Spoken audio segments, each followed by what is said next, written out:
नमस्ते दोस्तों, good morning, good afternoon, good evening. I hope and I wish आप सभी बहुत ही बेहतरीन होंगे। फ्रेंड्स, आज हम इस वीडियो लेक्चर से टॉपिक कवर कर रहे हैं जीएसटी के अंदर। टॉपिक का नाम है ऑफेंसेस एंड पेनल्टीज। स्टूडेंट के पॉइंट ऑफ व्यू से बहुत ही कॉम्प्लिकेटेड और टफ चैप्टर है, लेकिन यकीन मानिए जिस नोट से मैं आपको ये टॉपिक कवर करा रहा हूँ, पेनल्टीज कवर करा रहा हूँ, उस नोट से आप जब वीडियो लेक्चर के बाद में रिवाइज करेंगे तो ये पूरा चैप्टर आपके लिए 15 मिनट से ज्यादा का नहीं रहेगा, या मैक्सिमम से मैक्सिमम क्या रहेगा 20 मिनट्स का रहेगा। और सेकंड बार आप जब भी रीड करेंगे तो आपके लिए 10 से 15 मिनट का टास्क होगा और ये टॉपिक आपका बेहतरीन तरीके से आराम से कंप्लीट हो जाएगा, बहुत अच्छी अंडरस्टैंडिंग के साथ में। नोट्स कॉम्प्रिहेंसिव भी है, कॉम्पैक्ट भी है, इजी भी है, अंडरस्टैंडिंग आसानी से हो जाती है और ज्यादा लंबे समय तक आप प्रोविजन को याद कर पाएंगे। तो चलिए शुरुआत करते हैं यहां पर। ओके, तो सबसे पहले आपको यहां पर पेनल्टी के लिए बता दूं कि हम जो भी सेक्शंस यहां पर पढ़ रहे हैं ये सभी पेनल्टी के सेक्शन सीजीएसटी एक्ट के हैं, क्योंकि सेक्शन ही हम किसके पढ़ रहे हैं, सीजीएसटी एक्ट के पढ़ रहे हैं। लेकिन अगर क्वेश्चन में हमसे आईजीएसटी की पेनल्टी पूछ ली जाए तो ऐसी स्थिति में क्या होगा, तो जितनी पेनल्टी सीजीएसटी में लगती है सेम अमाउंट की पेनल्टी क्या लगती है, एसजीएसटी में लगती है। और जो sum total of CGST penalty plus SGST penalty होता है वो ही इक्वल टू क्या होता है, आईजीएसटी पेनल्टी होता है। तो घबराने की और कंफ्यूज होने की कोई भी जरूरत नहीं है। आपको सीजीएसटी पेनल्टी निकालनी आती है, उतनी ही अमाउंट की आप क्या निकालो, एसजीएसटी पेनल्टी निकालो, दोनों को क्या कर दो, सम टोटल कर दो और वो क्या हो जाएगी, आईजीएसटी की पेनल्टी हो जाएगी। ध्यान रखिएगा, मैं यहां पर पेनल्टी की बात कर रहा हूं, मैं यहां पर फाइन की बात नहीं कर रहा हूं। बात किसकी हो रही है, पेनल्टी की हो रही है। चलिए शुरुआत करते हैं। तो सबसे पहले हम शुरुआत करते हैं सेक्शन किससे, 125 से। एक बात ध्यान से समझिएगा, सेक्शन 125 जो है ये हमारे लिए जनरल पेनल्टी का है। अब क्या होती है जनरल पेनल्टी, तो सुनिए, अगर किसी ऑफेंस के लिए या किसी कॉन्ट्रावेंशन के लिए आपने एक्ट के किसी भी प्रोविजन का कॉन्ट्रावेंशन कराओ जिसके लिए अगर कोई सेपरेट पेनल्टी प्रोवाइड नहीं करी हुई है, तो फिर उस केस में सेक्शन 125 की जनरल पेनल्टी एप्लीकेबल होगी और वो पेनल्टी होगी अप टू 25,000 होगी। ध्यान रखिएगा 25,000 नहीं है, वो अप टू क्या है, 25,000 है। और ये सीजीएसटी पेनल्टी का क्या है, अमाउंट है। एग्जांपल के लिए मैं आपको समझा दूं, जैसे आपको आपका रिटर्न ड्यू डेट तक फाइल करना था, अगले महीने की 20 तारीख को आपको अपना जीएसटीआर 3B फाइल करना था। मान लीजिए आपने अपना return GSTR 3B due date तक क्या नहीं करा, फाइल नहीं करा, तो उस केस में डिपार्टमेंट अगर आप पे पेनल्टी लगाना चाहे तो वो सेक्शन 125 की पेनल्टी लगा सकेगा और पेनल्टी का मैक्सिमम अमाउंट कितना होगा, 25,000 होगा। तो एक बार ध्यान से समझ लीजिए, अगर किसी कॉन्ट्रावेंशन के लिए अगर कोई सेपरेटली पेनल्टी प्रोवाइड नहीं की गई है तो 125 की जनरल पेनल्टी एप्लीकेबल हो सकेगी, अप टू कौन सा है, 25,000 है। अब एक बात ध्यान से समझिएगा, ओके, डिपार्टमेंट के पास में पावर है, जैसे इनकम टैक्स ऑथोरिटी होती है, बैंक होते हैं, रजिस्ट्रार ऑफ कंपनी होती है या रजिस्ट्रार ऑफ इमूवेबल प्रॉपर्टी होती है, इलेक्ट्रिसिटी बोर्ड हो गया, स्टॉक एक्सचेंज हो गया, आरटीओ डिपार्टमेंट हो गया, हमारा जीएसटीएन नेटवर्क हो गया, कलेक्टर हो गया है, ओके, जो एक्साइज डिपार्टमेंट है या वैट डिपार्टमेंट है, इनसे वो ये जो भी डिपार्टमेंट हैं जो इंफॉर्मेशन क्या करते हैं, मेंटेन करते हैं, रिकॉर्ड्स क्या करते हैं, मेंटेन करते हैं। तो हमारे लॉ के ऑफिसर के पास में पावर है कि अंडर सेक्शन 150 वो उनसे इंफॉर्मेशन रिटर्न क्या कर सकते हैं, डिमांड कर सकते हैं, उनसे इंफॉर्मेशन रिटर्न क्या कर सकते हैं, मांग सकते हैं। और अगर वो इंफॉर्मेशन रिटर्न क्या नहीं करते, फर्निश नहीं करते हैं, अगर फेलियर टू क्या हो जाते हैं, फर्निश हो जाते हैं इंफॉर्मेशन रिटर्न जो सेक्शन 150 में मांगी जाती है, तो उस केस में जो पेनल्टी लगाई जा सकेगी, पेनल्टी का अमाउंट होगा 100 रुपी पर डे होगा। जी हाँ, पर डे की पेनल्टी लगेगी 100 रुपी, लेकिन उसका मैक्सिमम अमाउंट कितना होगा, 5,000 होगा। मतलब पेनल्टी का मैक्सिमम अमाउंट क्या होगा, 5,000 होगा और 100 रुपी क्या चलेगी, पर डे की चलेगी। तो किसी भी केस में 5,000 रुपए से ज्यादा की पेनल्टी नहीं लगेगी। तो ये हमारा सेक्शन कौन सा था, 123 था। नाउ अब एक बात और ध्यान से समझिएगा, अब है सेक्शन कौन सा है, 124 है। सेक्शन 124 क्या कहता है, देखिए सेक्शन 151 में कमिश्नर या कमिश्नर से जो अगर कमिश्नर ऑर्डर कर दे तो उनसे जो सबऑर्डिनेट ऑफिसर होते हैं वो किसी भी पर्सन से इंफॉर्मेशन क्या कर सकते हैं, मंगा सकते हैं, जो भी उनके लिए क्या है, रेलेवेंट है, यूजफुल है। ठीक है, किसी भी मैटर के लिए रेलेवेंट है, यूजफुल है, तो वो किसी भी पर्सन से इंफॉर्मेशन मंगा सकते हैं अंडर सेक्शन कौन सा है 151। ध्यान रखिएगा, इससे पहले जो अपन ने पढ़ा था वो सेक्शन कौन सा था 150 था, वो सेक्शन कौन सा था 150 में इंफॉर्मेशन मंगाई थी, और अभी हम सेक्शन 151 से क्या कर रहे हैं, इंफॉर्मेशन मंगा रहे हैं। तो वो किसी भी पर्सन से इंफॉर्मेशन मंगा सकते हैं। अब अगर वो पर्सन इंफॉर्मेशन फर्निश नहीं करता है या फिर फॉल्स इंफॉर्मेशन क्या कर देता है, फर्निश कर देता है, तो उस पर्सन पे सेक्शन 124 में जो पेनल्टी लगाई जाएगी उस पेनल्टी का अमाउंट होगा मैक्सिमम कितना है 10,000, मतलब अप टू 10,000 है, फिक्स्ड अमाउंट नहीं है, अप टू क्या है 10,000 है। और अगर आपने जो क्या करा है, फेलियर करा है, अगर वो कंटिन्यूइंग ऑफेंस है, अगर वो बाद में क्या बन जाता है, कंटिन्यूइंग ऑफेंस बन जाता है, तो फिर उस केस में सेक्शन 124 में जो पेनल्टी लगेगी वो 100 रुपए क्या लगेगी, पर डे लगेगी, लेकिन मैक्सिमम कितनी होगी 25,000 होगी, मतलब विच एवर इज लोअर। आप 100 रुपए पर डे से निकाल लो और मैक्सिमम कितना है 25,000 है, तो दोनों में से जो क्या होगा लोअर होगा वो लगा दी जाएगी। अगर ऑफेंस कौन सा हुआ, कंटिन्यू हुआ, तो अगर इंफॉर्मेशन सेक्शन 150 में मांगी है, किसी भी डिपार्टमेंट से इंफॉर्मेशन मांग ली और वो अगर फर्निश करने में फेल हो जाते हैं, तब तो 100 रुपए पर डे और मैक्सिमम क्या है 5,000 है। और अगर इंफॉर्मेशन सेक्शन 151 में मंगाई है किसी भी पर्सन से, तो पेनल्टी का मैक्सिमम अमाउंट कितना है 10,000 है। और अगर कंटिन्यूइंग ऑफेंस है, अगर क्या है कंटिन्यूइंग ऑफेंस है, तो 100 रुपए क्या होगा पर डे होगा और मैक्सिमम कितना होगा 25,000 होगा। नाउ अब एक बात और ध्यान से समझिएगा, सेक्शन कौन सा है 126 है। सेक्शन 126 क्या बोल रहा है, जनरल डिसिप्लिन बताता है, जनरल डिसिप्लिन से रिलेटेड टू पेनल्टी, मतलब पेनल्टी लगाने के लिए कुछ जनरल डिसिप्लिन है। अब एक बात ध्यान से समझिएगा, अगर आपने कोई माइनर ब्रीच करा है तो उस केस में कोई पेनल्टी नहीं लगेगी। अगर आपने माइनर ब्रीच करा है तो आपके ऊपर कोई पेनल्टी नहीं लगेगी। अब एक बात ध्यान से समझना, माइनर ब्रीच क्या होता है। माइनर ब्रीच का मतलब होता है जहां पर अमाउंट ऑफ जो टैक्स था, जो अमाउंट ऑफ टैक्स इन्वॉल्व था वो 5,000 रुपए से कम था। जी हाँ, अप टू 5,000 नहीं है, 5,000 रुपए से क्या था, कम था। और प्लस आपसे जो क्या हुई है, मिस्टेक हुई है, वो इजीली रेक्टिफिएबल है। इजीली रेक्टिफिएबल का मतलब है वो ऐसी मिस्टेक है जो अपरेंट फ्रॉम क्या है, रिकॉर्ड है, मतलब विदाउट क्या है, फ्रॉड इंटेंशन है।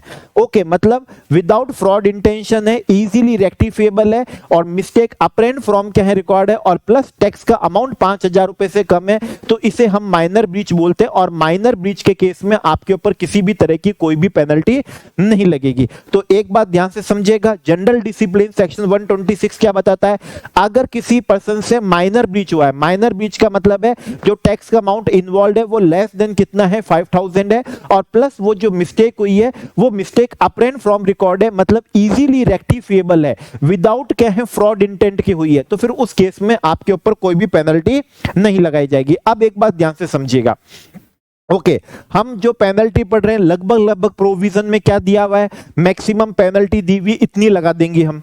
ओके, तो अगर कोई पर्सन वॉलेंट्री क्या कर देता है, डिस्क्लोज कर देता है, अगर वो क्या कर देता है, वॉलेंट्री डिस्क्लोज कर देता है, उसने जो भी क्या करा है, ब्रीच करा है, तो उस केस में डिपार्टमेंट उसके ऊपर लोअर पेनल्टी लगाएगा।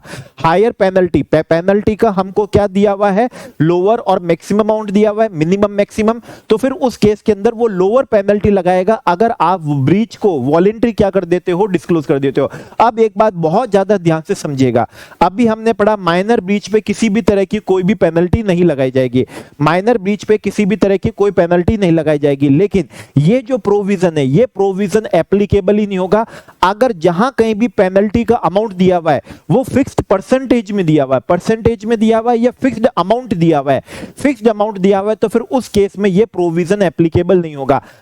वापिस से एक बार रिपीट करता हूं, माइनर ब्रीच के केस में कोई पेनल्टी नहीं लगती है, लेकिन यह प्रोविजन एप्लीकेबल ही नहीं होगा अगर रेस्पेक्टिव सेक्शन में जो पेनल्टी दी हुई है वो फिक्स्ड परसेंटेज दी हुई है या फिर फिक्स्ड अमाउंट दी हुई है, तो फिर उस केस में यह प्रोविजन क्या नहीं होगा, एप्लीकेबल नहीं होगा। एल्स माइनर ब्रीच के केस में पेनल्टी नहीं लगती। माइनर ब्रीच का मतलब है टैक्स अमाउंट 5,000 रुपए से कम है और मिस्टेक इजीली रेक्टिफिएबल है, अपरेंट फ्रॉम क्या है, रिकॉर्ड है, और फ्रॉड की इंटेंशन नहीं है, तो फिर उस केस में आपके ऊपर किसी तरह की कोई पेनल्टी नहीं लगाई जाएगी। Now listen, coming to section कौन सा है, 122 है। कमिंग टू सेक्शन कौन सा है, 122 है। 122 का सबसे पहले सब सेक्शन 1 कवर करते हैं और वो बोलता है अगर कोई भी टैक्सेबल पर्सन है, यहाँ पर 21 तरह के ऑफेंसेस दिए हुए हैं। मैंने उसको बहुत ही इजी कर दिया है, चैप्टर वाइज कर दिया कि अपन ने जीएसटी में इतने सारे चैप्टर पढ़े, आईटीसी पढ़ा, पेमेंट ऑफ टैक्स पढ़ा, रजिस्ट्रेशन पढ़ा, टैक्स इनवॉइस पढ़ा अपन ने, तो उन रेस्पेक्टिव चैप्टर्स के अंदर जो ऑफेंस कर दिए गए हैं, ठीक है, तो उसके रेस्पेक्ट में सेक्शन 122 सबसेक्शन 1 में पेनल्टी दी हुई है। ध्यान रखिएगा ये पेनल्टी टैक्सेबल पर्सन पे लगेगी। टैक्सेबल पर्सन मतलब जो जीएसटी में रजिस्टर्ड है या फिर लायबल फॉर क्या है, रजिस्ट्रेशन है। अब अगर वो क्या कर देता है, ऑफेंस कर देता है टैक्स इनवॉइस चैप्टर का। अब टैक्स इनवॉइस चैप्टर में क्या ऑफेंस कर सकता है कि वो सप्लाई कर रहा है लेकिन उसकी इनवॉइस इशू नहीं कर रहा है, मतलब सप्लाई विदाउट क्या कर रहा है, इनवॉइस कर रहा है, या फिर इनवॉइस इशू कर रहा है विदाउट किसके, सप्लाई के। ये बहुत ही सीरियस चीज है आज के समय में, ठीक है। डिपार्टमेंट इसको बहुत ज्यादा सीरियस लेता है क्योंकि बिना सप्लाई के जब आप इनवॉइस इशू करते हो तो आपका जो रिसिपेंट होता है, ठीक है, रिसिपेंट जो होता है वो उस पे क्या लेता है, इनएलिजिबल आईटीसी क्या करता है, अवेल करता है। तो आप न्यूज में भी देखेंगे डिपार्टमेंट का फोकस ही आज किस पे लगा हुआ है, इनएलिजिबल आईटीसी की ट्रांजैक्शन को क्या करने में, पकड़ने में। और वो सारी ट्रांजैक्शन होती ही कैसे है, बिना सप्लाई के इनवॉइस इशू करे। तो टैक्स इनवॉइस चैप्टर का क्या ऑफेंस करा कि आप सप्लाई कर रहे हो बिना इनवॉइस के, या फिर इनवॉइस इशू कर रहे हो किसके, बिना सप्लाई के, या फिर आप इनवॉइस में फॉल्स इंफॉर्मेशन दे रहे हो। जैसे कि मैं आपको सप्लाई कर रहा हूं जिसपे जीएसटी की रेट 18% है, अब मैं उसके अंदर सप्लाई का डिस्क्रिप्शन क्या कर देता हूं, चेंज कर देता हूं। तो फॉल्स इनवॉइस क्या कर रहा हूं, इशू कर रहा हूं इनकरेक्ट इनवॉइस क्या कर रहा हूं, इशू कर रहा हूं, या फिर मैं इनवॉइस इशू कर रहा हूं दूसरे के जीएसटीएन के नंबर पे, मतलब दूसरे के जीएसटीएन नंबर को यूज कर रहे हुए, अनदर पर्सन के जीएसटीएन नंबर को यूज करते हुए मैं टैक्स इनवॉइस इशू कर रहा हूं। तो अगर मैं ये ऑफेंस कर रहा हूं तो सेक्शन 122 सबसेक्शन 1 में पेनल्टी लगेगी। पेनल्टी का अमाउंट भले ही मैं अभी आपको क्या कर देता हूं, बता देता हूं। पेनल्टी का अमाउंट है 10,000 रुपीज, ठीक है ना। कितना है पेनल्टी का अमाउंट, अभी तो हम आगे पढ़ेंगे, लेकिन बता देता हूं 10,000 रुपीज। और जितना भी अमाउंट इन्वॉल्व है, टैक्स का अमाउंट, आईटीसी का इन्वॉल्व, रिफंड का अमाउंट, जो भी अमाउंट इन्वॉल्व है, दोनों में से जो भी हायर होगा, मतलब 10,000 रुपए की मिनिमम आपके क्या लगेगी, पेनल्टी लगेगी। तो ये तो मैंने आपको बताया टैक्स इनवॉइस चैप्टर का आपने क्या करा है, आपने ऑफेंस करा है।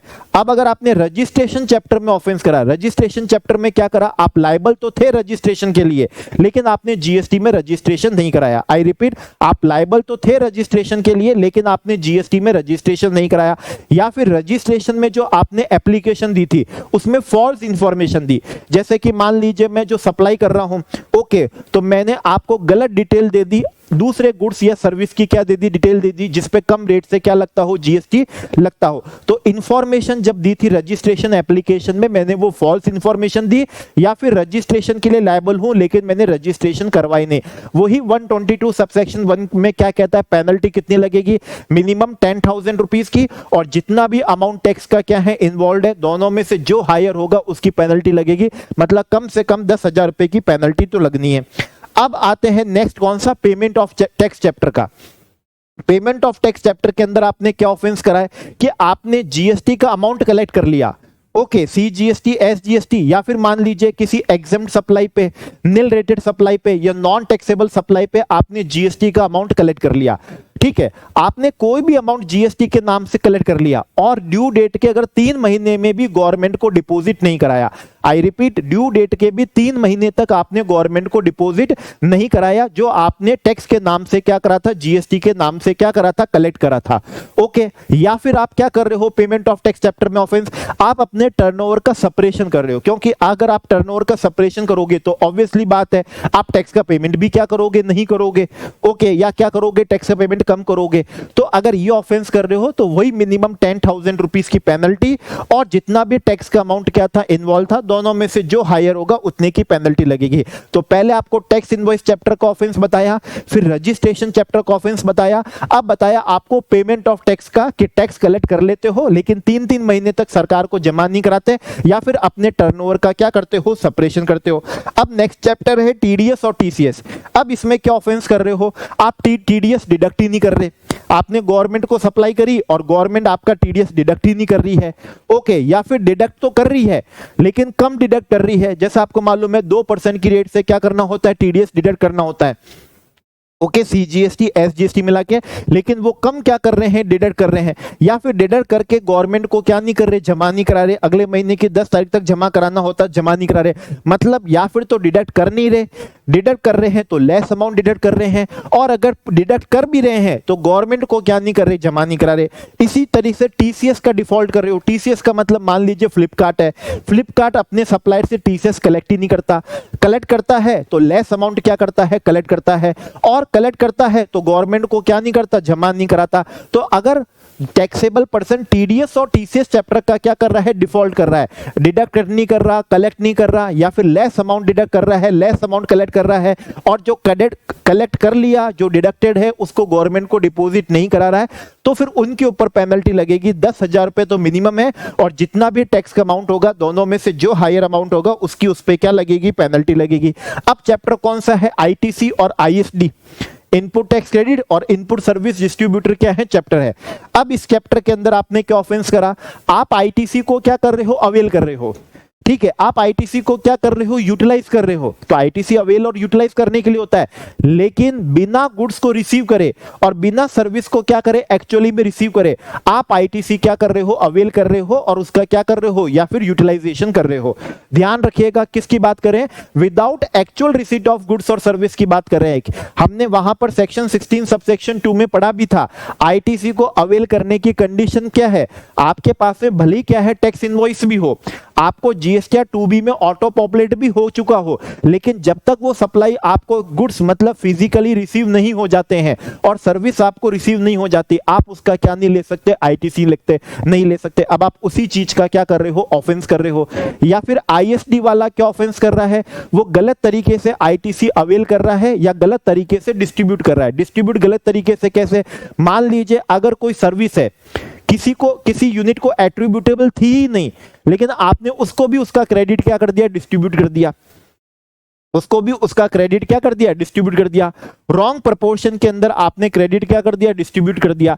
तो आपने आईएसडी के प्रोविजन जो थे आईटीसी को अवेल करने के और उसके डिस्ट्रीब्यूशन करने के, उन प्रोविजन का कॉन्ट्रावेंशन करा, और आईटीसी चैप्टर में बिना सप्लाई एक्चुअल रिसीव हुए, बिना सर्विस एक्चुअल रिसीव हुए आपने उसका आईटीसी अवेल कर लिया या क्या कर लिया, यूटिलाइज कर लिया, तो मिनिमम 10,000 रुपीज की पेनल्टी है। और जितना भी आईटीसी का अमाउंट क्या था, इन्वॉल्व था, दोनों में से जो भी अमाउंट क्या होगा, हायर होगा, उतने अमाउंट की आपके ऊपर पेनल्टी लगेगी। तो टैक्स इनवॉइस चैप्टर हो गया, रजिस्ट्रेशन चैप्टर हो गया, पेमेंट ऑफ टैक्स चैप्टर हो गया, आईटीसी और आईएसडी क्या हो गया, चैप्टर हो गया। अब अगला चैप्टर है हमारा कौन सा, बुक्स ऑफ अकाउंट्स का, रिकॉर्ड्स का, डॉक्यूमेंट्स का। ओके, डॉक्यूमेंट्स में कौन सा भी आ जाएगा, ई वे बिल भी आ जाएगा, वो भी तो एक क्या होता है, डॉक्यूमेंट ही होता है। तो अब डिफॉल्ट क्या कर रहे हो, आप गुड्स का ट्रांसपोर्टेशन कर रहे हो, आप किसी भी गुड्स के, किसी भी टैक्सेबल गुड्स का क्या कर रहे हो, ट्रांसपोर्टेशन कर रहे हो, विदाउट क्या है, जो डॉक्यूमेंट्स हैं। मतलब आप समझ लीजिए जहां ई वे बिल रिक्वायर्ड था, वहां आप बिना ई वे बिल के क्या कर रहे हो, गुड्स का ट्रांसपोर्टेशन कर रहे हो। या फिर आप क्या कर रहे हो, non maintenance of books of accounts कर रहे हो, या फेक बुक्स ऑफ अकाउंट्स क्या कर रहे हो, मेंटेन कर रहे हो, या फिर जो बुक्स ऑफ अकाउंट्स है, एविडेंस है, उसको आप टेम्पर कर रहे हो या डिस्ट्रॉय कर रहे हो। तो ये ऑफेंस हो गए कौन से चैप्टर के, बुक्स ऑफ अकाउंट्स की, रिकॉर्ड्स के। वापिस रिपीट कर देता हूं, आप गुड्स का ट्रांसपोर्ट कर रहे हो, टैक्सेबल गुड्स का ट्रांसपोर्ट कर रहे हो, लेकिन विदाउट डॉक्यूमेंट कर रहे हो, आप बुक्स ऑफ अकाउंट्स का मेंटेनेंस ही नहीं कर रहे, नॉन मेंटेनेंस कर रहे हो, या फिर फेक बुक्स ऑफ अकाउंट्स क्या कर रहे हो, मेंटेन कर रहे हो, या फिर जो बुक्स ऑफ अकाउंट्स एविडेंस है आपने उसके साथ टेम्परिंग, छेड़खानी कर दी, या उसको क्या कर दिया, डिस्ट्रॉय कर दिया। तो उस केस में आपके सेक्शन 122 में क्या लगेगी, सबसेक्शन 1 में पेनल्टी लगेगी। और लास्ट मैंने लिखे हैं कौन से, अदर ऑफेंसेस।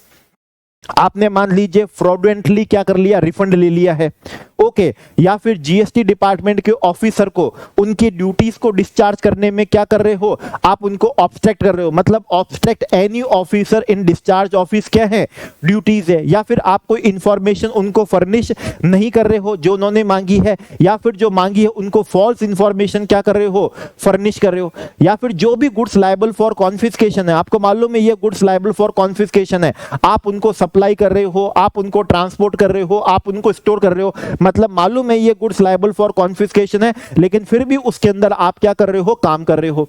ओके, या फिर जिन गुड्स को डिपार्टमेंट ने डिटेन कर लिया, सीज कर लिया था, अटैच कर लिया था, आप उनको बेच गए, आपने उनको क्या कर दिया, डिस्पोज ऑफ कर दिया, टेम्पर कर दिया, तो भी सेक्शन 122 सबसेक्शन 1 में आपके क्या लगेगी, पेनल्टी लगेगी।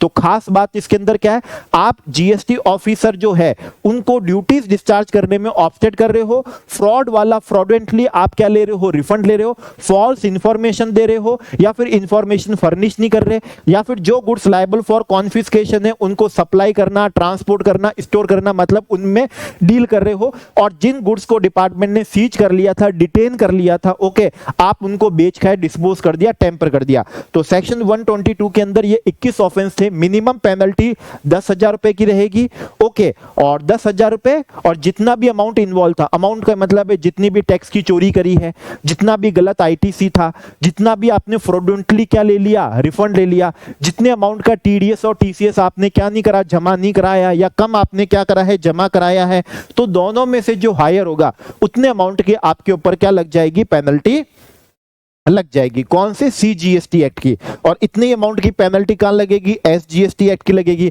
और आईजीएसटी में पूछते हैं तो सीजीएसटी प्लस एसजीएसटी की पेनल्टी इज इक्वल टू क्या हो जाएगा, आईजीएसटी की पेनल्टी हो जाएगा।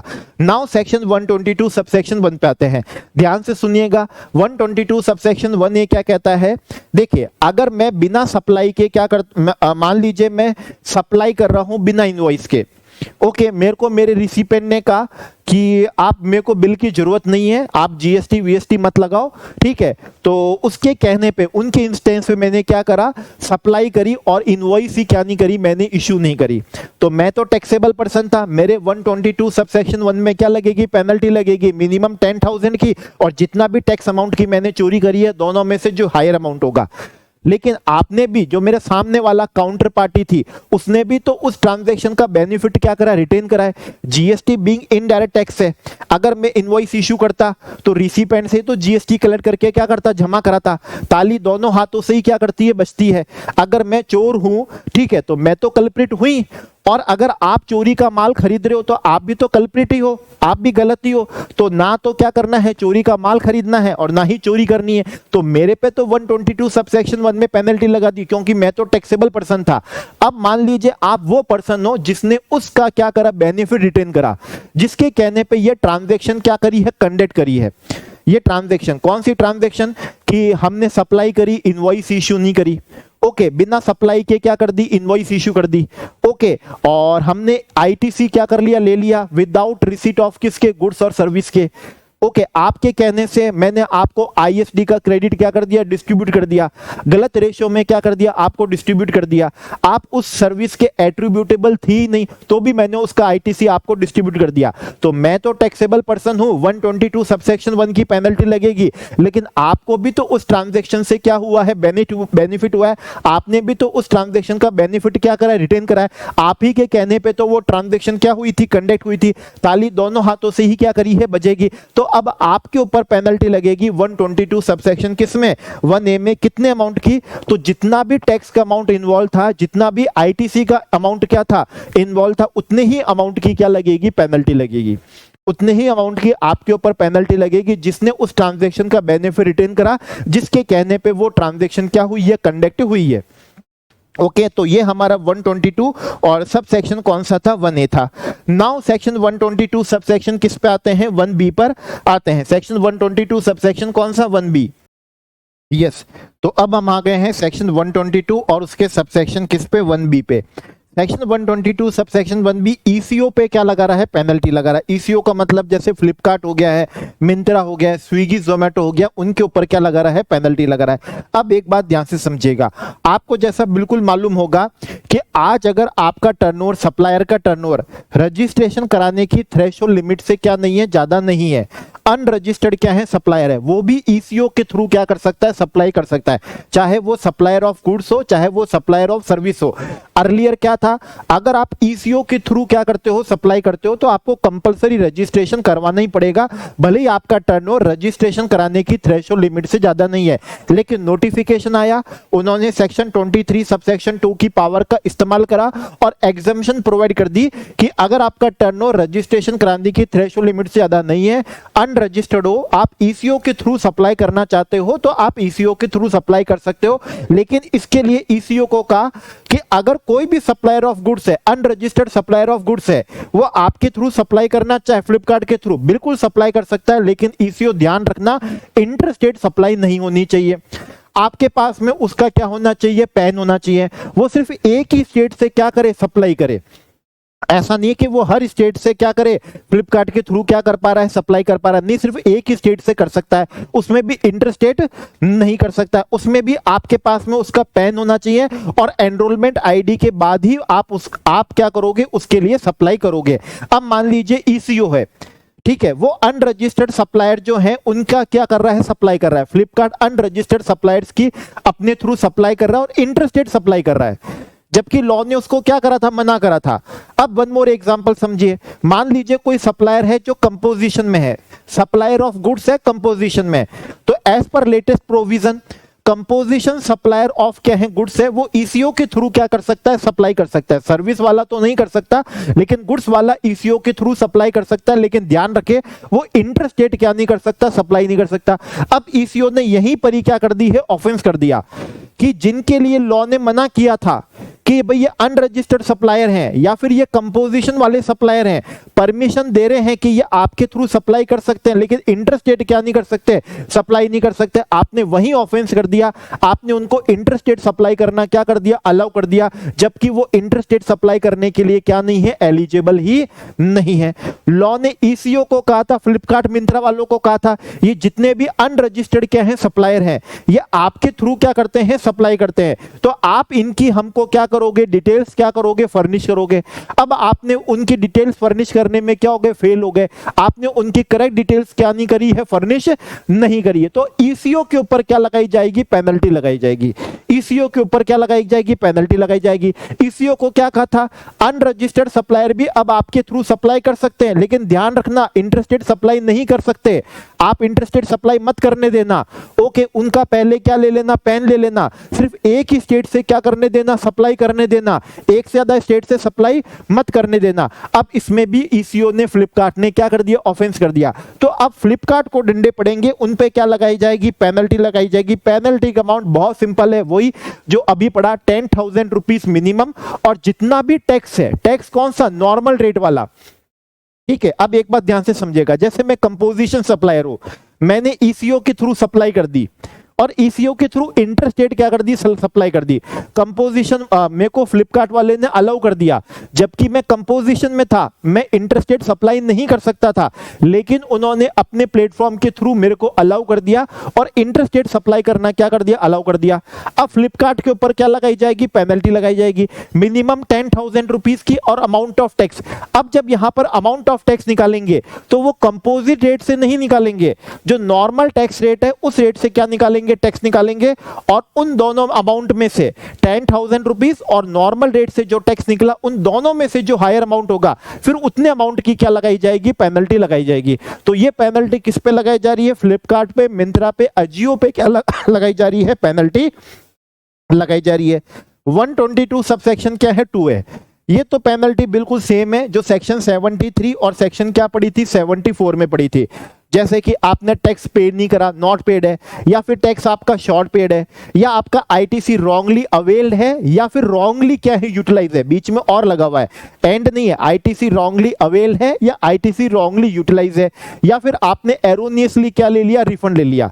तो इसमें देखा जाएगा क्या आपकी इंटेंशन फ्रॉड की है, विलफुल मिसस्टेटमेंट करा है, आपने सेपरेशन ऑफ फैक्ट करा है, आपने टैक्स का इवेजन करा है, या आपने नहीं करा है, मतलब बोनाफाइड आपकी मिस्टेक है। तो इन केस बोनाफाइड मिस्टेक में सेक्शन 73 में क्या पेनल्टी दी थी, वही पेनल्टी यहां पर है, 10,000 रुपीज और 10% of tax whichever is higher. 10,000 rupees और 10% ऑफ टैक्स विच एवर इस क्या होगा, हायर होगा। और अगर फ्रॉड की इंटेंशन थी, विलफुल मिस स्टेटमेंट थी, सेपरेशन ऑफ क्या थी, फैक्ट थी, इंटेंशन आपकी टैक्स को इवेजन करने का था, तो सेक्शन 74 में पेनल्टी दी थी कितने रुपए की, 10,000 रुपीज की और 100% of tax whichever is higher. मतलब नॉन फ्रॉड केस में 10% ऑफ टैक्स है और फ्रॉड वाले केस में 100% ऑफ टैक्स है। और पेनल्टी कौन सी लगती है, विच एवर इज क्या लगती है, हायर लगती है। मिनिमम 10,000 रुपीज की क्या है, पेनल्टी है। मिनिमम 10,000 रुपीज की पेनल्टी है। 74 की पेनल्टी एक बार देख लीजिएगा, 10,000 रुपीज और 100% ऑफ टैक्स। 74 में देखोगे तो वहां पर सिर्फ और सिर्फ 100% ऑफ टैक्स ही लिखा हुआ है, लेकिन यहां पर 10,000 रुपीज और 100% of tax whichever is क्या होगा, हायर होगा। और नॉन फ्रॉड केस में 10,000 रुपीज और 10% of tax whichever is क्या होगा, हायर। ये है सेक्शन 122 सबसेक्शन 2 की पेनल्टी। और लास्ट सबसेक्शन कौन सा है, 3 है। लास्ट सबसेक्शन 3 क्या है, देखिए टैक्सेबल पर्सन पे पेनल्टी लग गई, फिर उस ट्रांजैक्शन से जो जिस पर्सन को क्या हुआ, बेनिफिटेड हुआ, जिसने बेनिफिट क्या करा, रिटेन करा, जिसके इंस्टेंस पे वो ट्रांजैक्शन क्या हुई, कंडक्ट हुई, उस पे भी हमने पेनल्टी लगा दी थी। जितना भी टैक्स का अमाउंट है, जितना भी आईटीसी का अमाउंट है, उतने अमाउंट की पेनल्टी लगा दी। ये तो आप और हम पे पेनल्टी लग गई है। अब हम पेनल्टी उस पर्सन पे लगाएंगे जिसने ये ऑफेंस करने में हमारी क्या करी है, मदद करी है, हमारा क्या करा है, सहयोग करा है, हमारी क्या करी है, हेल्प करी है, हमको क्या करा, उस ऑफेंस करने में क्या करा, सपोर्ट करा। हो सकता है वो कंपनी का क्या हो, एम्प्लॉय ही हो, जिसने उस ऑफेंस को कराने में हमारी क्या करी, मदद करी। या फिर डिपार्टमेंट ने उसको बुलाया था, अपीयर होने के लिए क्या करा था, बुलाया था, सम्मन दिया था, सम्मन इश्यू हुआ, लेकिन वो अपीयर नहीं हुआ, अपीयर करने में फेल हो गया। मतलब सम्मन इश्यूड हुआ लेकिन वो फेल्स टू क्या हो गया, अपीयर हो गया। जो गुड्स लायबल फॉर कॉन्फिस्केशन थे, वो गुड्स लायबल फॉर कॉन्फिस्केशन थे, मालूम था ये गुड्स लायबल फॉर कॉन्फिस्केशन है, लेकिन फिर भी उन गुड्स के अंदर किसी ना किसी तरीके से अपने आप को डील कर रहा था, उसके साथ क्या करा था, जुड़ा हुआ था। तो अब उसके ऊपर क्या लगाई जा रही है, पेनल्टी लगाई जा रही है। जो गलत कामों में क्या कर रहा है, सहयोग कर रहा है, गलत कामों में क्या कर रहा है, सहयोग कर रहा है, तो उसके ऊपर पेनल्टी है। या फिर डिपार्टमेंट बुलाता है तो वो क्या करता है, जाता नहीं है, तो ऐसी स्थिति में उसके ऊपर पेनल्टी होगी। पेनल्टी का यहां मैक्सिमम अमाउंट दिया है, अप टू क्या है, 25,000 है। अप टू कितनी दी हुई है, 25,000 की पेनल्टी दी है। तो ये हमारा सेक्शन कौन सा था, 122 था। ये हमारा सेक्शन कौन सा था, सेक्शन हमारा 122 था। तो इसमें ईसीओ वाली पेनल्टी भी हमने क्या कर ली थी, पढ़ ली थी, ओके। और जिसने बेनिफिट रिटेन करा वो भी पढ़ लिया, और लास्ट वाला हमने पढ़ लिया जिसने क्या करा, सहयोग करा। आइए आगे चलते हैं, सेक्शन कौन सा है, 129 है। सेक्शन 129 क्या कहता है, जो आपके गुड्स हैं, जो आपका कन्वेंस है, तो मतलब आपके गुड्स का ट्रांसपोर्टेशन हो रहा था, आपका गुड्स का ट्रांसपोर्टेशन हो रहा था, लेकिन इन कॉन्ट्रावेंशन ऑफ क्या हो रहा था, प्रोविजन हो रहा था। मतलब जब गुड्स आपके क्या थे, ट्रांसिट में थे, ट्रांसपोर्ट हो रहे थे, लेकिन इन कॉन्ट्रावेंशन ऑफ क्या हो रहे थे, प्रोविजन हो रहे थे। मतलब हो सकता है ई वे बिल आपने क्या नहीं करा हो, प्रिपेयर नहीं करा हो।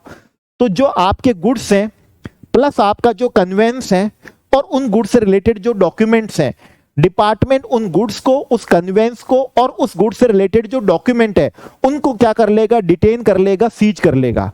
उनको क्या कर लेगा, डिटेन कर लेगा, सीज कर लेगा। डिटेन में क्या होता है, डिटेन में पोजीशन आपके पास ही होती है, लेकिन आप उसको किसी तरीके से डील नहीं कर सकते। और सीजर में क्या होता है, पोजीशन ही क्या कर लेते हैं, ले लेते हैं, ओनरशिप आप ही की रहेगी। सीजर में पोजीशन ले लेते हैं, डिटेंशन के अंदर आपके पास तो पोजीशन रहती है, लेकिन आप उसको किसी भी तरीके से डील नहीं कर सकते। तो अगर कोई भी गुड्स का क्या हो रहा है, ट्रांसपोर्टेशन हो रहा है, जब वो गुड्स क्या थे, ट्रांसपोर्टेशन में थे, तो वो इन कॉन्ट्रावेंशन ऑफ क्या थे, प्रोविजन, ट्रांसपोर्टेशन हो रहे थे, या फिर आप उसको ट्रांसपोर्टेशन में थोड़े समय के लिए स्टोर भी करना पड़ता है, तो इन कॉन्ट्रावेंशन ऑफ क्या करा है, प्रोविजन करा है। तो फिर वो गुड्स, वो जो कन्वेंस ट्रक और उस गुड्स के जो क्या है डॉक्यूमेंट्स हैं, डिपार्टमेंट उनको क्या कर लेगा, डिटेन कर लेगा, सीज कर लेगा। अब अगर आप उनको छुड़वाना चाहते हैं, उस गुड्स को छुड़वाना चाहते हैं, डॉक्यूमेंट्स को छुड़वाना चाहते हैं और अपने ट्रक कन्वेंस को भी छुड़वाना चाहते हैं, तो आपको 129 के अंदर पेनल्टी क्या करनी पड़ेगी, पे करनी पड़ेगी। आप पेनल्टी को पे करके गुड्स भी छुड़वा सकेंगे, उस कन्वेंस को छुड़ा सकेंगे और उस गुड्स के जो डॉक्यूमेंट है उनको छुड़वा सकेंगे, ओके। तो अब कितनी होगी पेनल्टी, आइए देखिए। तो डिपार्टमेंट ने आपके गुड्स को, कन्वेंस को, डॉक्यूमेंट को डिटेन कर लिया, सीज कर लिया। अब अगर जो छुड़वाने आ रहा है वो पर्सन उस गुड्स का खुद ओनर है, मतलब ओनर खुद आ जाता है, ओनर खुद आ जाता है, ठीक है। आ भी सकता है, हो सकता है नहीं भी आए, मुंह छुपाए, क्योंकि क्या हुआ था, कॉन्ट्रावेंशन ऑफ प्रोविजन हुआ था। तो अगर खुद ओनर क्या आ जाता है, आगे आ जाता है, कम्स क्या होता है, फॉरवर्ड होता है, पेनल्टी पे करने आ जाता है, तो उस केस में पेनल्टी कितनी ली जाएगी सीजीएसटी एक्ट में? तो जितना भी टैक्स का अमाउंट था उस टैक्स का ट्वाइस अमाउंट, मतलब 200%, 200% का मतलब ट्वाइस अमाउंट हो गया। ये पेनल्टी है, टैक्स वैक्स तो आपको पे करने ही पड़ेंगे, हम तो पेनल्टी की बात कर रहे हैं कि ये पेनल्टी पे करके आप गुड्स ले जाइएगा, कन्वेंस छोड़ देंगे और गुड्स के डॉक्यूमेंट को भी क्या कर देंगे, छोड़ देंगे। तो छुड़वाने आने वाला पर्सन खुद गुड्स का क्या निकला, ओनर निकला, तो उसके ऊपर पेनल्टी लगाएंगे कितने अमाउंट की, ट्वाइस अमाउंट की। ट्वाइस किसका है, टैक्स का अमाउंट। अब आप कहेंगे कि मान लीजिए वो गुड्स तो टैक्सेबल थे ही नहीं, वो तो गुड्स ही एग्जेम्प्ट है, तो एग्जेम्प्ट गुड्स पे तो टैक्स निकलेगा ही नहीं, तो फिर उस केस में पेनल्टी कितनी लगाएंगे? तो जो गुड्स की वैल्यू होगी, जो गुड्स की वैल्यू होगी उसका 2% और 25,000 पे विच एवरेज लोअर। यहां पर देखिए विच एवरेज क्या है, लोअर है। बाकी आप देखेंगे पेनल्टी में तो हायर अमाउंट दिखता है, लेकिन यहां लोअर क्यों है? क्योंकि उन गुड्स के ऊपर टैक्स की चोरी तो हो नहीं सकती, टैक्स की चोरी तो हो नहीं सकती। तो ऐसी स्थिति में उनके ऊपर पेनल्टी कितनी है, जो भी गुड्स की वैल्यू है उसका 2%, जो भी गुड्स की वैल्यू है 2% और 25,000 पे विच एवरेज के लोअर, इतनी आप सीजीएसटी की पेनल्टी पे कर दीजिएगा। इक्वल अमाउंट की पेनल्टी एसजीएसटी पे कर दीजिएगा। आपका गुड्स, आपका कन्वेंस, आपके डॉक्यूमेंट्स को क्या कर देंगे, छोड़ देंगे, रिलीज कर देंगे। तो अगर गुड्स क्या है, टैक्सेबल है, तो टैक्स अमाउंट का 200% मतलब ट्वाइस अमाउंट, और टैक्सेबल नहीं है तो ऐसी स्थिति में जो भी गुड्स की वैल्यू है उसका 2% और 25,000 विच एवरेज हायर। अब मान लीजिए ओनर आता ही नहीं है, ठीक है, जो ट्रांसपोर्टर है वही गुड्स को क्या कर रहा है, छुड़वा रहा है, ओनर्स कम फॉरवर्ड नहीं हो रहा पेनल्टी को पे करने के लिए, तो ट्रांसपोर्टर ही मान लीजिए क्या कर रहा है, गुड्स को छुड़वा रहा है, कन्वेंस को छुड़वाना चाहता है, तो फिर उस केस में पेनल्टी और ज्यादा लगाई जाएगी। अगर ओनर पकड़ने के बाद में भी सामने नहीं आता है, सामने नहीं आता और ट्रांसपोर्टर ही उन गुड्स को क्या कर रहा है, छुड़वा रहा है, तो फिर पेनल्टी कितनी लगेगी, ज्यादा लगेगी। पहले तो पेनल्टी कितनी थी, टैक्स के अमाउंट का 22% थी, टैक्स के अमाउंट का ट्वाइस मतलब 200%। अब पेनल्टी कितनी लगेगी, वो तो अमाउंट है ही ट्वाइस, जो भी गुड्स की वैल्यू है उसका 50% मतलब हाफ। अब वैल्यू का हाफ 50 इधर दे दोगे, वैल्यू का हाफ आप एसजीएसटी में दे दोगे, तो पूरा ही चलेगी वैल्यू, तो फिर बचा ही क्या, तो कुछ नहीं बचा, कुछ बचा ही नहीं। टैक्स तो अलग से पे करने पड़ेगा और पेनल्टी कितनी पे कर दी, जो भी गुड्स की वैल्यू है उसका 50% सीजीएसटी में, जो गुड्स की वैल्यू है उसका 50% किस में, एसजीएसटी में, तो 100% तो वैसे ही आपने क्या कर दिया, पे कर दिया। तो अगर ओनर कम फॉरवर्ड नहीं होता है पेनल्टी को पे करने के लिए, तो उस केस में पेनल्टी ज्यादा लगाई जाएगी। सीजीएसटी में जो भी गुड्स की वैल्यू है उसका 50% और जो टैक्स का अमाउंट है उसका 200%, दोनों में से जो भी अमाउंट क्या होगा, हायर होगा। ओके, लेकिन अगर आप कहेंगे कि वो गुड्स टैक्सेबल ही नहीं है, तो उस पर टैक्स तो निकलेगा ही नहीं, तो फिर उस केस में पेनल्टी कितनी होगी, जो भी गुड्स की वैल्यू है उसका 5% और 25,000 पे विच एवरेज लोअर। अगर ओनर खुद आ जाता तो जो गुड्स की वैल्यू होती उसका 2% होता, और अगर ओनर खुद नहीं आ रहा है तो जो गुड्स की वैल्यू है उसका कितना हो गया, 5% हो गया। अगर ओनर खुद आता तो जो टैक्स अमाउंट है उसका क्या करते, ट्वाइस कर लेते, और अगर ओनर खुद नहीं आ रहा है तो जो गुड्स की वैल्यू है उसका 50% और टैक्स अमाउंट का कितना, 22%, दोनों में से जो क्या होगा, हायर होगा, वो आपको पेनल्टी पे करनी पड़ेगी। ये पेनल्टी पे करने पे डिपार्टमेंट आपके गुड्स को, आपके कन्वेंस को, उसके डॉक्यूमेंट्स को क्या कर देगा, रिलीज कर देगा। ओके, अब एक बात ध्यान से समझिएगा, अगर आपको ध्यान है, अगर आपको ध्यान है तो अपन ने जब अपील्स पढ़ा था, सेक्शन 107 क्या करा था, पढ़ा था, अपीलेट क्या पढ़ा था, ऑथोरिटी पढ़ा था, अपीलेट ऑथोरिटी पढ़ा था, और वहां पढ़ा था अगर आप सेक्शन 129 के सब सेक्शन 3 में लगने वाली जो पेनल्टी है, अगर आप उस ऑर्डर के अगेंस्ट क्या करना चाहते हो, अपील करना चाहते हो, तो अपील कर सकते हो। मतलब ये जो डिटेंशन का जो ऑर्डर है, सीजर का जो ऑर्डर है, डिटेंशन सीजर ऑफ क्या है, गुड्स कन्वेंस डॉक्यूमेंट्स का ऑर्डर है, इस ऑर्डर के अगेंस्ट आप क्या करना चाहते हो, अपील करना चाहते हो, कर सकते हो। जितनी भी पेनल्टी है उसका 25% आपको क्या करना पड़ेगा, प्री डिपोजिट करना पड़ेगा। जितनी भी पेनल्टी अभी अपन ने पढ़ी है उसका 25% आपको प्री डिपोजिट करना पड़ेगा, फिर आप क्या कर सकोगे, अपील कर सकोगे, फिर आप अपील कर सकोगे। अब एक बात ध्यान से समझिएगा, मान लीजिए जो कन्वेंस वाला है, जो ट्रक वाला है, वो कह रहा है भाई ओनर नहीं आ रहा, तो मेरे को तो गुड्स की, वो गुड्स तो मेरे है नहीं, मेरे को तो गुड्स नहीं चाहिए, मेरे को तो मेरा ट्रक छुड़वा दो बस। अगर कन्वेंस वाला सिर्फ ट्रक छुड़वाना चाहता है, अगर वो कन्वेंस को सिर्फ और सिर्फ कन्वेंस को क्या करवाना चाहता है, रिलीज करवाना चाहता है, कौन, जो ट्रांसपोर्टर है, ठीक है, वो कन्वेंस को रिलीज कराना चाहता है, ओके, तो फिर वो भी करवा सकता है, वो भी पॉसिबल है। लेकिन उस केस में पेनल्टी कितनी, तो जो अभी अपन ने गुड्स के ऊपर पेनल्टी पड़ी थी और 1,00,000 रुपए विच एवर इज लोअर है, मान लीजिए इन गुड्स पे लगने वाली पेनल्टी बहुत ज्यादा आ रही है, ओके, वो कहता है मेरे को गुड्स से क्या मतलब है, जब ओनर ही नहीं आ रहा तो मेरे को क्या लेना देना, मेरे को तो मेरे कन्वेंस से लेना देना है। तो जितनी भी पेनल्टी गुड्स पे लगी और 1,00,000 रुपए विच एवरेज लोअर होगा, मान लीजिए गुड्स के ऊपर पेनल्टी अभी जो पड़ी वो बहुत ज्यादा थी और 1,00,000 रुपए कम है, तो 1,00,000 रुपए की पेनल्टी पे करके डिपार्टमेंट उसके कन्वेंस को क्या कर देगा, रिलीज कर देगा।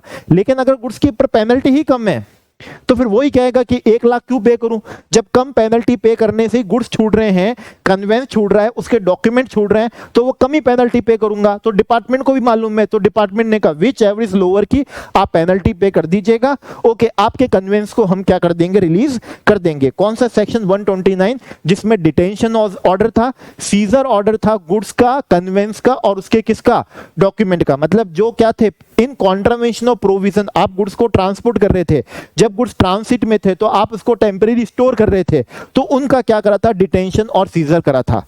चलिए नेक्स्ट सेक्शन पे आते हैं, और सेक्शन कौन सा है, 130 है। सेक्शन कौन सा, 130।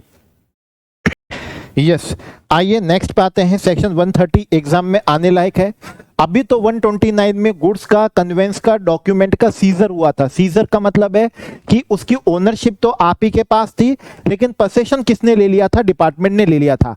लेकिन अगर आपके गुड्स का कॉन्फिस्केशन ही हो जाए या फिर आपके कन्वेंस का कॉन्फिस्केशन हो जाए, मतलब पोसेशन तो डिपार्टमेंट ने ले ही ली, अब आपकी तो ओनरशिप भी क्या हो गई है, चला गई, तो सेक्शन 130 यहां पर ऑप्शन देता है कि आप fine in lieu of confiscation क्या करके, पे करके, ओके, रिडम्पशन फाइन क्या करके, पे करके आप उसकी ओनरशिप को क्या कर सकते हो, वापस से ले सकते हो। ऐसे कस्टम्स में भी होता है 125 में, ओके। तो यहां पर क्या है, अगर आपके गुड्स हैं, आपके कन्वेंस है, कॉन्फिस्केटेड हो गए हैं, ओनरशिप ही डिपार्टमेंट ने क्या कर ली है, ले ली, ओनरशिप भी जब्त हो गई, गुड्स भी जब्त हो गए, ओनरशिप भी क्या हो गई, जब्त हो गई, तो यहां पर ऑप्शन है, ओके, पहले तो 129 में ऑप्शन दिया था कि पेनल्टी पे कर दो, गुड्स को, कन्वेंस को रिलीज कर देंगे, उसमें सिर्फ सीजर हुआ था। यहां पर तो ओनरशिप चल गई, यहां पर ऑप्शन दे रहे हैं कि फाइन का अमाउंट क्या कर दो, पे कर दो। पेनल्टी नहीं है, ध्यान रखिएगा, फाइन है। पेनल्टी के लिए तो क्या होता है, CGST plus SGST is equal to IGST penalty, लेकिन ये फाइन अमाउंट है, तो आप फाइन अमाउंट पे कर दीजिए, आपके गुड्स को कॉन्फिस्केट नहीं करेंगे, आपको ओनरशिप उसकी क्या कर देंगे, वापस से रिलीज कर देंगे। तो अगर आप गुड्स को क्या करवाना चाहते हो, छुड़वाना चाहते हो, fine in lieu of confiscation पे करना चाहते हो, रिडेम्पशन फाइन पे करना चाहते हो, तो कितना पे करोगे वो तो मालूम नहीं, लेकिन मैक्सिमम अमाउंट दिया हुआ है कि डिपार्टमेंट इससे ज्यादा आपसे रिडेम्पशन फाइन नहीं ले सकता। और मैक्सिमम अमाउंट कितना है, यही अमाउंट कस्टम्स में भी दिया हुआ है। जो भी गुड्स की मार्केट वैल्यू है, जो भी गुड्स कॉन्फिस्केट हुए हैं उसकी मार्केट वैल्यू है, आप उसको रिड्यूस कर लीजिए, उस पर जितना भी क्या बनता है, टैक्स बनता है। ओके, ऑब्वियसली बात है, ये बहुत सिंपल बात है। जैसे मान लीजिए गुड्स की मार्केट वैल्यू 10 लाख है और उस पर टैक्स कितना बन रहा है, 2 लाख बन रहा है, तो टैक्स तो वैसे ही चुकाना ही पड़ता है। तो अब आप बोलिए मार्केट वैल्यू माइनस टैक्स, मतलब 10 लाख माइनस 2 लाख, मैं 8 लाख से ज्यादा फाइन पे भी क्यों करूंगा, जब मेरे को मालूम है कि मेरे को 2 लाख टैक्स तो पे करना ही पे करना है। ओके, तो मैक्सिमम से मैक्सिमम में फाइन भी कितना पे करूंगा, 8 लाख पे करने को तैयार हो जाऊंगा। इससे अगर ज्यादा फाइन लगाओगे तो मेरी तो गुड्स की वैल्यू क्या है, कम है, और उससे ज्यादा आपने में से फाइन क्या कर लिया, डिमांड कर लिया, तो कोई भी रिडम्पशन फाइन पे करने को ही तैयार नहीं होगा। तो डिपार्टमेंट ने क्या कहा, मैक्सिमम फाइन कितना ले गए, जो भी गुड्स की मार्केट वैल्यू है और लेस जितना भी टैक्स उस पर क्या बन रहा है, चार्जेबल बन रहा है, इससे ज्यादा का हम आपसे क्या नहीं लेंगे, रिडम्पशन फाइन नहीं लेंगे, fine in lieu of confiscation नहीं लेंगे।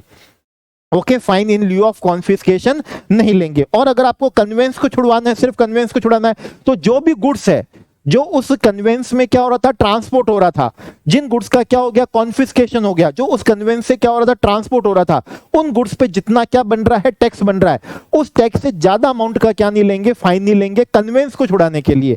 अगर गुड्स छुड़वाना है तो जो भी गुड्स की मार्केट वैल्यू है minus tax chargeable thereon, ये मैक्सिमम फाइन होगा गुड्स को छुड़वाने के लिए। और सिर्फ कन्वेंस छुड़ाना है तो जो गुड्स उस कन्वेंस में ट्रांसपोर्ट हुए हैं, जिनका कॉन्फिस्केशन हुआ, उन गुड्स पे जितना क्या बन रहा है, टैक्स बन रहा है, उससे ज्यादा का आपसे क्या नहीं लेंगे, फाइन नहीं लेंगे। और एक बात ध्यान रखिएगा, ये फाइन और प्लस पेनल्टी, पेनल्टी तो अलग लगेगी ऑफेंस की, फाइन और पेनल्टी का अमाउंट कभी भी जितना गुड्स पे टैक्स बन रहा है उससे कम नहीं होगा। ये डिपार्टमेंट के लिए कहा गया उन्होंने कि ऑफिसर ध्यान रखिए कि आप जब भी रिडम्पशन फाइन लगाएं, हमने आपको मैक्सिमम अमाउंट बता दिया है, मैक्सिमम बता दिया, लेकिन आप इस बात का ध्यान रखें कि फाइन का अमाउंट प्लस पेनल्टी का अमाउंट गुड्स पे जो टैक्स बन रहा है उससे कम ना हो जाए। जैसे गुड्स पे टैक्स कितना बन रहा था, 2 लाख बन रहा था, तो ऐसा ना हो कि फाइन प्लस पेनल्टी ही कितनी हो जाए, 2 लाख से कम हो जाए, वो नहीं होनी चाहिए। तो मैक्सिमम ध्यान रखना, जो भी गुड्स की मार्केट वैल्यू है माइनस टैक्स, मतलब मार्केट वैल्यू 10 लाख, 2 लाख का टैक्स था, तो उन गुड्स के ऊपर 8 लाख रुपए से ज्यादा का आप फाइन डिमांड नहीं कर सकते। और साथ ही साथ ये भी कहा कि आप जितना भी रिडम्पशन फाइन लगा रहे हो प्लस पेनल्टी लगा रहे हो ऑफेंस की, 122 में आप पेनल्टी भी लगाओगे, तो उन दोनों को जोड़ने के बाद ऐसा ना हो कि वो 2 लाख रुपए से कम आए। तो गुड्स पे जितना टैक्स बन रहा है उससे कम भी नहीं आना चाहिए। और जो सिर्फ कन्वेंस छुड़वाना चाहता है, ओके, उसको गुड्स से लेना देना ही नहीं है, उसको सिर्फ कन्वेंस से देना है ट्रांसपोर्टर को, तो जो गुड्स उसमें ट्रांसपोर्ट हुए उस पर जो टैक्स बन रहा है उतने अमाउंट का क्या हो जाएगा, फाइन हो जाएगा। तो ये सेक्शन हमारा कौन सा था, 130 था। अब हमारे हैं सेक्शन किस पे, 132 पे। सेक्शन 132 इम्प्रिजनमेंट का है। रहने पीने खाने की क्या हो जाएगी, व्यवस्था हो जाएगी। शानदार आपको 5 स्टार का क्या मिलेगा, मील मिलेगा वहां पर। शानदार एसी का आपको सूट मिल जाएगा रूम रहने के लिए।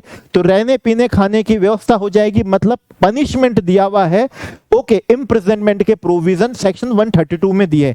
अब एक बात ध्यान से समझिएगा, अब एक बात ध्यान से समझिएगा, देखिए क्या है, आप टैक्स इनवॉइस क्या करते हो, इश्यू कर देते हो। ओके, बिना सप्लाई के आप टैक्स इनवॉइस क्या कर देते हो, इश्यू कर देते हो। सप्लाई करते हो, टैक्स इनवॉइस ही क्या नहीं करते, इश्यू नहीं करते।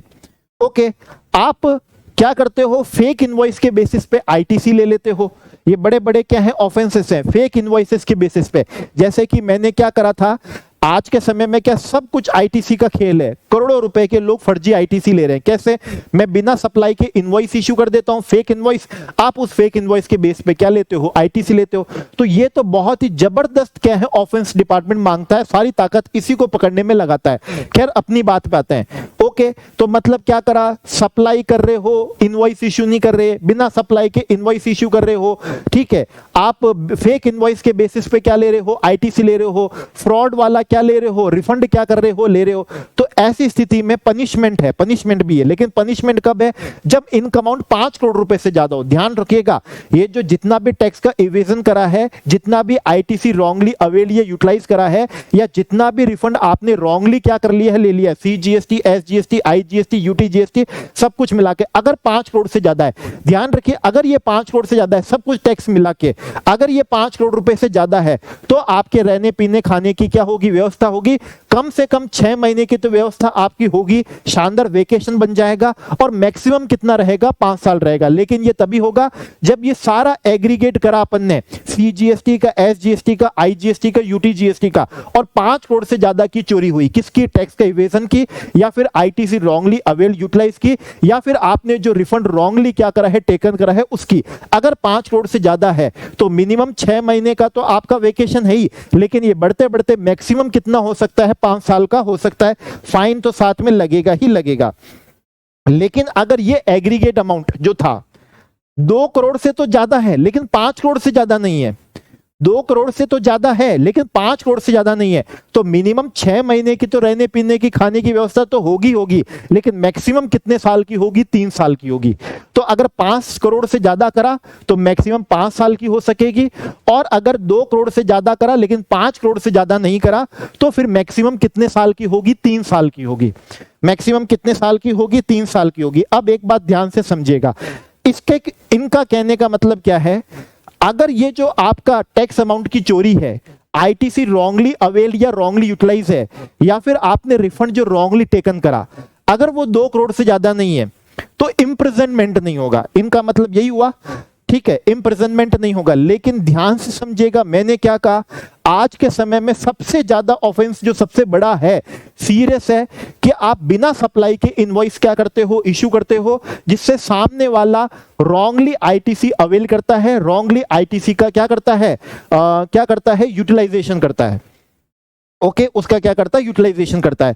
तो इस केस में आप ध्यान से सुनिएगा, इस केस में स्पेशल प्रोविजन ये है कि इवन आपका ऑफेंस का अमाउंट 2 करोड़ से ज्यादा नहीं है लेकिन 1 करोड़ से ज्यादा है, सिर्फ और सिर्फ किस केस में, जहां आपने बिना सप्लाई के टैक्स इनवॉइस इश्यू करी, जिसकी वजह से सामने वाले ने क्या करा, रॉन्गली आईटीसी को अवेल करा, रॉन्गली आईटीसी का क्या करा, यूटिलाइजेशन करा। तो उस केस में इन्होंने क्या कहा, ये बहुत ही स्पेशल चीज है, सबसे बड़ा ऑफेंस ही आज के समय में ये हो रहा है। तो अगर 2 करोड़ से ज्यादा का ऑफेंस नहीं है लेकिन 1 करोड़ से ज्यादा है लेकिन 2 करोड़ से ज्यादा नहीं है, तो उस केस में भी हम आपके रहने पीने खाने की व्यवस्था कर देंगे। मिनिमम 6 महीने तो है ही और मैक्सिमम क्या होगा, 1 साल होगा। एल्स इंप्रिजनमेंट नहीं होता है। अगर 2 करोड़ से ज्यादा का अमाउंट नहीं है तो इंप्रिजनमेंट नहीं होता है, सिर्फ एक ही केस में होता है, वो कहां, जहां आप बिना सप्लाई के इनवॉइस इश्यू करते हो जिसकी वजह से रॉन्गली आईटीसी का अवेलमेंट होता है, रॉन्गली आईटीसी का क्या होता है, यूटिलाइजेशन होता है। तो उस केस में हम आपके 2 करोड़ से ज्यादा नहीं है तो भी इंप्रिजनमेंट होगा, प्रोवाइडेड वो अमाउंट 1 करोड़ से तो ज्यादा होना चाहिए। तो 1 करोड़ से ज्यादा है लेकिन 2 करोड़ से ज्यादा नहीं है तो मिनिमम 6 महीने का इंप्रिजनमेंट तो होता ही होता है और मैक्सिमम उस केस में क्या हो सकेगा, 1 साल का इंप्रिजनमेंट हो सकेगा। बाकी दूसरे ऑफेंस जो हैं, जैसे आपने क्या करा, फॉल्स अकाउंट्स बना लिए, फेक अकाउंट्स बना लिए, फेक डॉक्यूमेंट्स बना लिए, फॉल्स इंफॉर्मेशन क्या कर दी, फर्निश कर दी है, तो उस केस के अंदर कितना होता है, मैक्सिमम 6 महीने की जेल विद किसके साथ में, फाइन के साथ। दोनों में से कोई एक भी हो सकता है और दोनों भी हो सकते हैं। 6 महीने की जेल और फाइन दोनों लगाए जा सकते हैं, या फिर सिर्फ फाइन या फिर सिर्फ 6 महीने की जेल भी हो सकती है। कौन से केस में, बाकी के केस कि आपने क्या करा, फेक अकाउंट्स क्या कर दिए या फॉल्स अकाउंट्स प्रोड्यूस कर दिए, फेक या फॉल्स अकाउंट्स डॉक्यूमेंट्स आपने इंफॉर्मेशन क्या कर दी, प्रोड्यूस कर दी, जिससे आप टैक्स की चोरी करना चाह रहे हो, तो वहां पर मैक्सिमम 6 महीने की क्या होती है, जेल होती है। ओके, अब एक बात ध्यान से समझिएगा, एक बार आपने ऑफेंस कर दिया, ठीक है, जिसके लिए क्या होता है, पनिशमेंट होता है। अगली बार आपने वापस से उस ऑफेंस को क्या कर दिया, रिपीट कर दिया, फिर हम ये नहीं देखेंगे कि उसका अमाउंट 5 करोड़ से ज्यादा है या 2 करोड़ से ज्यादा है लेकिन 3-5 करोड़ तक ही है। ओके, फिर हम ये नहीं देखेंगे, हम बस ये देखेंगे पहले भी क्या करा हुआ है, ये ऑफेंस करा हुआ है जिसके लिए उसका क्या हुआ, पनिशमेंट हुआ, वापस से उसने अगेन उसी ऑफेंस को क्या कर दिया, रिपीट कर दिया, उसी ऑफेंस के लिए वो अगेन क्या हो गया, कन्विक्टेड हो गया है। तो अब अमाउंट देखेंगे नहीं, अब हम क्या करेंगे, मिनिमम 6 महीने की जेल तो होती है और मैक्सिमम 5 साल की जेल कर सकेंगे। भले ही अमाउंट 5 करोड़ से क्या नहीं है, ज्यादा नहीं है, लेकिन अगेन कन्विक्टेड हो गया है ऑफेंस के लिए, रिपीट ऑफेंस कर दिया है, तो मिनिमम 6 महीने से लेकर मैक्सिमम 5 साल तक की क्या कर देंगे, हम आपके ऊपर इंप्रिजनमेंट कर देंगे। ओके, देखिए अब एक बात ध्यान से समझिएगा, ऑफेंस 2 तरह के होते हैं, कॉग्निजेबल और non cognizable. Okay, cognizable, non cognizable. Cognizable मतलब नॉन बेलेबल, ठीक है, नॉन बेलेबल है। नॉन बेलेबल का मतलब क्या है, ठीक है, कि आपको बिना अरेस्ट वारंट के भी क्या कर लेंगे, अरेस्ट कर लेंगे। सीरियस नेचर के क्या है, ये क्राइम है, सीरियस नेचर के ऑफेंस है, जिसको जीएसटी सीरियस नेचर के क्या कर रहा है, मान रहा है, किनको, जहां पर 5 करोड़ रुपए से ज्यादा का क्या करा है, ऑफेंस करा है, जो आपने अमाउंट ऑफ टैक्स इवेडेड है, आईटीसी रॉन्गली अवेल्ड और क्या है, यूटिलाइज है, ठीक है, रिफंड रॉन्गली टेकन है, अगर ये 5 करोड़ रुपए से क्या हुआ, ज्यादा का हुआ, तो जीएसटी उसको कॉग्निजेबल ऑफेंस मान लेगा। नॉन बेलेबल क्या मान लेगा, ऑफेंस क्या कर लेगा, मान लेगा, मतलब खुद बेल नहीं कर सकता, फिर कोर्ट के थ्रू ही होगी, खुद के थ्रू बेल नहीं होगी, और उसको बिना अरेस्ट वारंट के वो आपके क्या कर लेगा, सीधा अरेस्ट कर लेगा, अगर 5 करोड़ रुपए से ज्यादा हुआ। लेकिन अगर 5 करोड़ से क्या नहीं है, ज्यादा का अमाउंट नहीं है, तो वो नॉन कॉग्निजेबल रहेगा। मतलब ऐसा नहीं कि उसमें जेल नहीं हो सकती, जेल तो पड़ी है अपन ने ना, कि 2 करोड़ से ज्यादा है लेकिन 5 करोड़ से ज्यादा नहीं है, तो मिनिमम 6 महीने से लेकर 3 साल की जेल होती है, तो जेल तो वहां पर भी हो सकेगी, लेकिन वो नॉन कॉग्निजेबल रहेंगे, मतलब बेलेबल है, बिना अरेस्ट वारंट के क्या नहीं होगा, अरेस्ट नहीं होगा। तो 5 करोड़ रुपए से ज्यादा का क्या है, अमाउंट इन्वॉल्व है, ऑफेंस है, तो फिर वो ऑफेंस कॉग्निजेबल की कैटेगरी में आएगा। ओके, नॉन बेलेबल रहेगा और बिना अरेस्ट वारंट के क्या कर सकेगा, अरेस्ट कर सकेगा। एल्स बाकी के जितने भी ऑफेंस हैं, बाकी के जितने भी ऑफेंस हैं जहां पर इंप्रिजनमेंट के प्रोविजन है, वो सारे क्या रहेंगे, नॉन कॉग्निजेबल रहेंगे, मतलब बेलेबल रहेंगे। विदाउट अरेस्ट वारंट अरेस्ट नहीं हो सकेंगे, अरेस्ट करने के लिए अरेस्ट वारंट की क्या पड़ेगी, रिक्वायरमेंट पड़ेगी।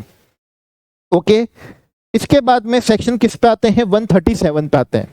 137 एग्जाम पॉइंट ऑफ व्यू से इतना रेलेवेंट नहीं है, ये बोलता है अगर कोई ऑफेंस कंपनी ने कमिट करा है, कंपनी ने क्या करा है, कमिट करा है, तो जो भी उस कंपनी के अफेयर्स के लिए, ठीक है, काम के लिए जो भी पर्सन इन चार्ज होगा, ठीक है, तो उसको भी डीम्ड क्या मानेंगे, गिल्टी मानेंगे, और उसको भी लायबल टू क्या रहेगा, पनिशमेंट रहेगा। तो जेल में तो कंपनी थोड़ी जाएगी, जाएगा तो नेचुरल पर्सन ही जाएगा। तो फिर किसको भेजेंगे जेल में? कंपनी तो जेल में जा नहीं सकती, तो किसको भेजेंगे? तो जो पर्सन इन चार्ज होगा, किसके लिए? अफेयर्स के ऑफ बिजनेस के लिए। ओके, और या फिर जो डायरेक्टर है, मैनेजर है, सेक्रेटरी है, ओके, अगर उसके कंसेंट से वो क्या हुआ, ऑफेंस हुआ है, तो उसको डीम्ड क्या मानेंगे? गिल्टी मानेंगे, और उसको भी लायबल टू क्या करेंगे? पनिश्ड करेंगे। Okay, yes.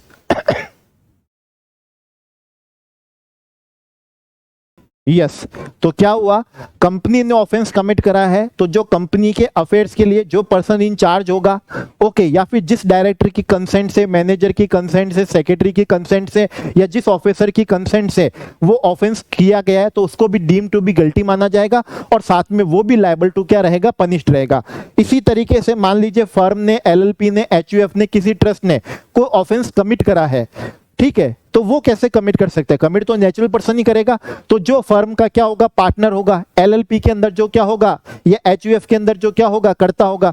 भाई एलएलपी में जो पार्टनर होगा, फर्म में जो पार्टनर होगा, एचयूएफ में करता होगा, ठीक है ना। ट्रस्ट में जो बोर्ड, जो मैनेजिंग क्या होगा? ट्रस्टी होगा, उसको डीम टू बी क्या मानेंगे? उसको भी डीम टू बी गिल्टी मानेंगे, और वो भी लायबल टू बी क्या रहेगा? पनिश्ड रहेगा। लेकिन एक बात ध्यान रखना, अगर कोई पार्टनर, अगर कोई डायरेक्टर, अगर कोई मैनेजर, अगर कोई सेक्रेटरी, अगर कोई कर्ता, अगर कोई ऑफिसर इन चार्ज, या फिर कोई क्या है? ट्रस्टी, वो ये प्रूव कर देता है, वो ये प्रूव कर देता है कि जो ऑफेंस कमिट हुआ है वो उसकी नॉलेज में नहीं था, और उसने अपना काम पूरा ड्यू डिलिजेंसी से करा था, ताकि ऑफेंस नहीं हो सके, ऑफेंस प्रिवेंट हो सके।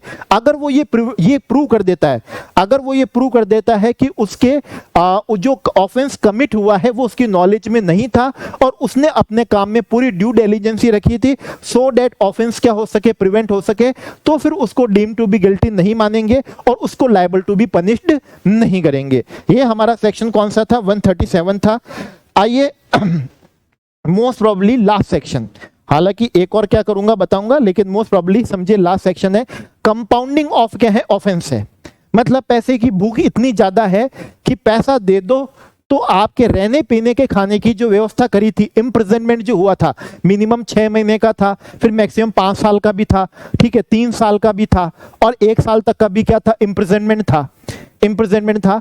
तो वो उससे हम आपको क्या दे देंगे? मुक्ति दे देंगे, आपको मुक्ति दे देंगे।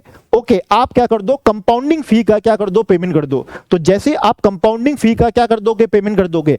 ओके, ऐसा जरूरी नहीं है ऐसा जरूरी नहीं है कि ये कंपाउंडिंग फी का पेमेंट आप प्रोसिक्यूशन स्टार्ट होने से पहले क्या करो, आप बाद में भी कर सकते हो, आफ्टर भी कर सकते हो।